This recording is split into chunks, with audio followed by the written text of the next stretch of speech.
বাবা, দাঁড়া একটু দেখেই দি। এইটা হলো ছাদ, এখান থেকে কলকাতা সব দেখা যায়, কোনো কিছু বাদ নেই। হাওড়া ব্রিজ মাথা মাথা সব দেখা যাচ্ছে। এই স্টেডিয়াম তো, এই তো স্টেডিয়াম, এই যে সল্টলেক স্টেডিয়ামে যেখানে মারপিট করেছিল সেই সল্টলেক স্টেডিয়ামের মাথা। এইবার গুহার মধ্যে নামছে, বিশাল গুহা।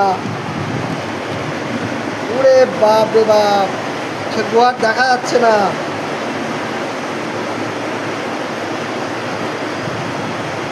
গুহার শেষ নেই।